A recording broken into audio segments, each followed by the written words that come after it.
Alors, bonjour à tous. Je vais vous prouver par A plus B que le racisme est structurel en France et que le passé esclavagiste de la France s'est perpétué aujourd'hui à travers un héritage congénital. Alors là, nous sommes dans une chaîne que je vais très bien citer le nom, une chaîne de la propriété d'un certain Vincent Bolloré. Vincent Bolloré, c'est celui-là qui pille actuellement l'Afrique, qui détient la plupart des ports d'Afrique, en l'occurrence l'Afrique francophone. Alors donc, on estime quand même que c'est quelqu'un qui bénéficie des largesses et des richesses d'Afrique.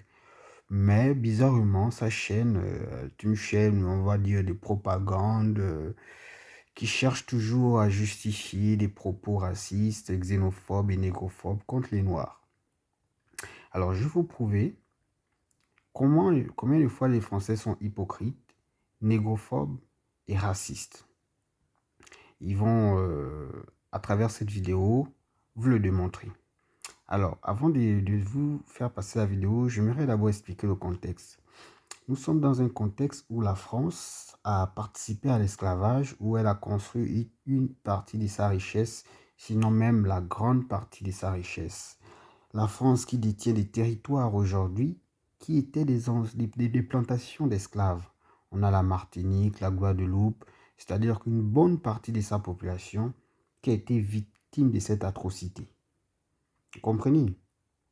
Alors ce pays-là se permet quand même d'avoir des opinions du sens, un journal qui prend une députée noire, dessine dans sa parution en la mettant enchaînée, en écrivant un texte grossier où elle est victime d'esclavage, de torture et de viols même.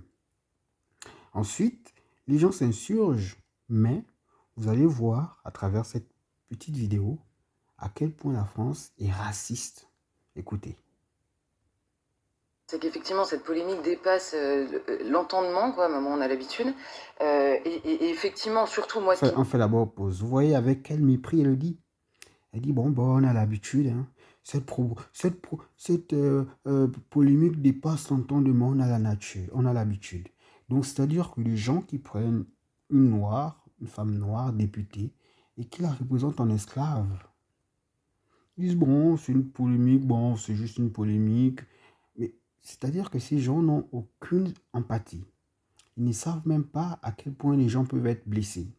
Ils ne savent même pas à quel point des millions de personnes ont pu être traumatisées. Jusqu'à aujourd'hui, il y a des gens qui sont traumatisés dans leur chair, humiliés.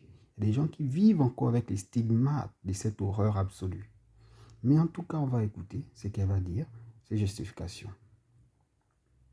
Ce qui m'a énormément choqué, c'est que, en fait, que les gens trouvent le texte, l'idée complètement nulle, le texte débile, tout très bien.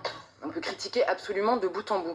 Maintenant, ce qui s'est passé pendant 2 jours, c'est que des journalistes dont le métier est d'expliquer une situation, ils peuvent donner leur avis, j'ai aucun problème, hein, mais d'expliquer une situation, se sont attardés sur un dessin en laissant imaginer que Valeurs Actuelles avait tout simplement de la sympathie ou trouvé que l'esclavage était marrant et avait trouvé marrant de représenter Daniel Obono sorti de tout. Bon, écoutez, vous savez, l'hypocrisie, à un moment, ça peut révolter certaines personnes. Vous savez, Valeurs Actuelles, ce n'est pas n'importe quel journal. Comprenez? Valeurs Actuelles, c'est un journal d'extrême droite. On peut dire tout ce qu'on peut, même si on cherche à se justifier. On connaît la ligne éditoriale de Valeurs Actuelles. Ce sont toujours, soit on tape sur les musulmans, on tape sur les immigrés, on tape sur les noirs, on utilise parfois des raccourcis intellectuels, parfois des trucs. C'est un journal clairement d'extrême droite qui a pour habitude d'avoir ce genre de publication à caractère raciste. Donc, lorsque elle vient me dire que un journal qui a ce genre de ligne éditoriale n'avait pas pour objectif de caricature ou bien que l'esclavage, de faire l'apologie de la haine des Noirs ou bien de la neurophobie, c'est clairement de l'hypocrisie. C'est comme si vous me dites que le Ku Klux Klan est allé rendre visite à une famille noire sans avoir d'arrière-pensée. Non, non. Il faut un moment éviter de prendre les gens pour des cons. Nous ne sommes pas des abrutis. Mais en tout cas, on va écouter la suite. De tout contexte, en esclave. Personne ne peut douter, enfin, on peut discuter de l'idée de départ de cette fiction, mais personne ne l'a fait, en fait.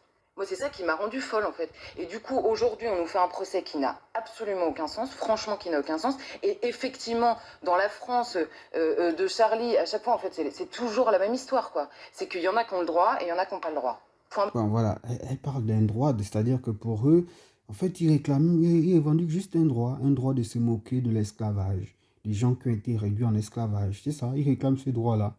C'est-à-dire que eux, ce sont eux, hein, et leur peuple qui l'a fait, qui ont, pendant 500 ans, déshumanisé des êtres humains. Et ensuite, aujourd'hui, ils veulent réclamer, bon, on veut aussi avoir le droit de nous moquer de ça. Mais, ok, d'accord. Si c'est ça, alors, essayons un peu de faire un peu de récapitulation, de faire avec tout le monde. Est-ce qu'ils seront d'accord là, ceux-là, qu'on se moque par exemple des gens qui ont été assassinés hein, par les attentats? Je pense pas. Est-ce qu'ils pourraient faire caricaturer un député juif en déporté? Non, je pense pas. Est-ce qu'ils peuvent caricaturer, je ne sais pas quel héros, par exemple, je prends l'exemple de pendant euh, la Deuxième Guerre mondiale avec Hitler, Hitler qui avait ses soldats, donc les nazis, lorsqu'ils avaient pris la France, il y avait certaines Françaises qui étaient des prostituées, hein, c'est un fait historique. Est-ce qu'ils pensent que ça fera plaisir aux, aux, aux- aux Français si on caricaturait cette histoire douloureuse? C'est-à-dire que c'est des gens qui n'ont même pas conscience que cette histoire peut aussi se retourner contre eux. On peut aussi utiliser beaucoup de choses. C'est juste parce que, bon, on n'a pas ce manque d'empathie qu'ils ont. On n'a pas cette haine et cette mauvaise foi pour aussi faire pareil. Parce que des exemples, on en a. Hein. Ce n'est pas ce qui manque. Il y a des exemples qui sont très douloureux pour la France. La France a une histoire aussi qui, parfois, si on veut faire du mal, on peut aussi utiliser certaines parties de l'histoire française pour essayer de faire du mal. Alors, ce sont des gens qui savent qu'ils vont blesser.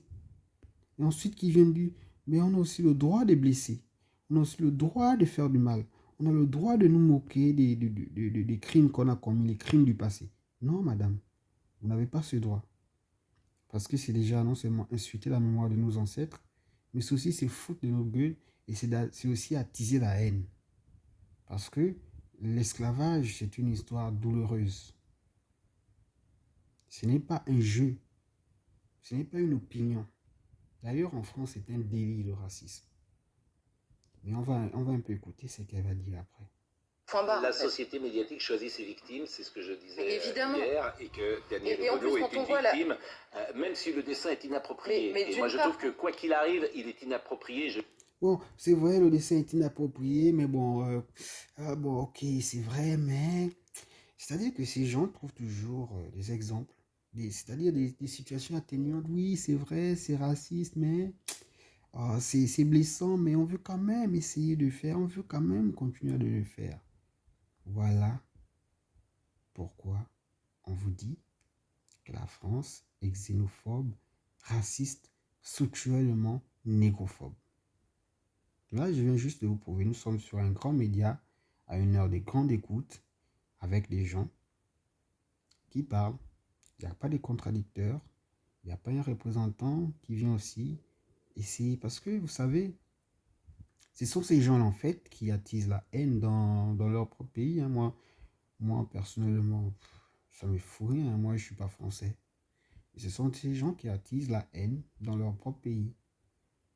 Parce que ceux-là, des gens des valeurs actuelles, qui se disent des patriotes, des nationalistes, mais ils devraient œuvrer à unifier les différents pans de leur société, mais ils ne le font pas. Hein. Ce qu'ils font, c'est juste diviser, attiser la haine, insulter les musulmans, insulter les noirs, insulter ceci, insulter cela. Et au final, qui sont les grands gagnants? Ben, ce sont eux les grands perdants. Parce que je ne pense pas qu'ils vont gagner quoi que ce soit, parce que ils vont taper sur les Noirs, mais les Noirs vont se défendre. Ils vont taper sur les Arabes, les musulmans, mais eux aussi vont se défendre. Et ainsi de suite. Et on va dans un engrenage de haine. Et ça aussi, c'est un message que je donne aux Français qui soutiennent ce genre de médias, de torchons, je veux dire. Et vous vous faites du mal à vous-même, parce que il n'y aura pas de paix sociale avec ce genre de propos, avec ce genre de médias. Bon. Et je l'ai dit hier, dans le contexte d'aujourd'hui, l'avoir laissé passer est une Oui, mais erreur. justement, Voilà. qu'est-ce qui Il s'est est passé? C'est inapproprié. quoi le contexte en fait? Il faut simplement Il y a un rappeler contexte pourquoi. général, il faut Non, mais faire attention à oui, ce qu'on mais dit. il faut On le simplement fait ici, rappeler, par il faut exemple, sur ce simplement plateau. rappeler pourquoi cette idée en fait est née, pourquoi cette fiction existe. C'est que au mois de juin, dans le sillon de l'affaire George Floyd aux États-Unis, Adama Traoré en France, Bon, je pense que là, les tentatives de justification de cette fille, hein, bon, c'est insupportable. C'est-à-dire que ces gens ne se rendent même pas compte qu'il ne s'agit pas juste de Bono, en fait. Quand on dessine, on représente une femme noire en esclave, il ne s'agit pas juste de la personne de Bono. Il s'agit des millions d'êtres humains, en fait, qui sont blessés. Et lorsqu'on veut tenter de justifier une telle atrocité en se basant sur un combat politique qu'ils ont avec Obono, bon, ils ont leur combat politique idéologique entre la gauche ou l'extrême gauche, comme ils l'appellent, et l'extrême droite ou la droite. Ça, c'est leur problème.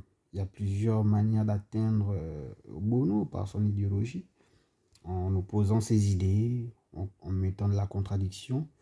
Mais lorsqu'on touche à quelque chose, une sensibilité qui touche des millions d'êtres humains, je pense qu'on ne devrait même pas se tenter de se justifier. C'est honteux, c'est tellement dégueulasse et répugnant, ces tentatives bidons de justification après un tel acte horrible. Et c'est ce qui attise la colère.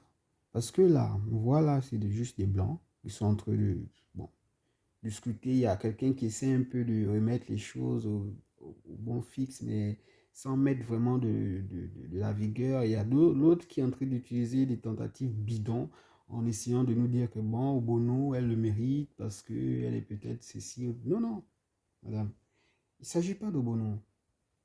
Si vous voulez parler de Bono, vous utilisez quelque chose de personnel avec Obono, mais n'utilisez pas la souffrance des millions d'êtres humains pour régler vos différents politiques. C'est abject. Parce que là, vous ne vexez pas Kobono. Vous vexez une bonne partie des populations, une bonne partie des populations qui sont même d'ailleurs des populations françaises aussi, parce que les Caraïbes, la Martinique, la Guadeloupe, la Guyane, etc., ce sont des Français qui ont été réduits en esclavage. Les Noirs qui ont été réduits en esclavage par les vôtres. Torturés, assassinés, d'abord déportés, torturés, assassinés, réduits en statut d'objet. Des femmes violées, des femmes éventrées, des mains coupées, des têtes coupées. C'était un carnage, ce n'était pas de la blague. Toi, quand je te vois en petite princesse, une journée dans un camp d'esclaves, je ne pense pas que tu pourrais tenir. Donc, s'il te plaît, un peu de respect. Voilà, chers amis, je vous ai montré à quel point la France est structurellement xénophobe, négrophobe et raciste. Maintenant, c'est à chaque Africain vivant en France de tirer ses conclusions. Est-ce que vous voulez rester dans ce genre de pays ou bien est-ce que vous voulez repartir en Afrique pour combattre la présence française en Afrique? Parce qu'ils sont là-bas en Afrique. Et là-bas, ils nous maltraitent toujours de la même manière. Et là-bas, c'est même pire. Ou est-ce que vous voulez essayer d'aller reconquérir votre liberté sur place dans votre pays, ou bien vous voulez rester dans ce pays où on vous maltraite, on vous insulte, on vous humilie et on vous méprise?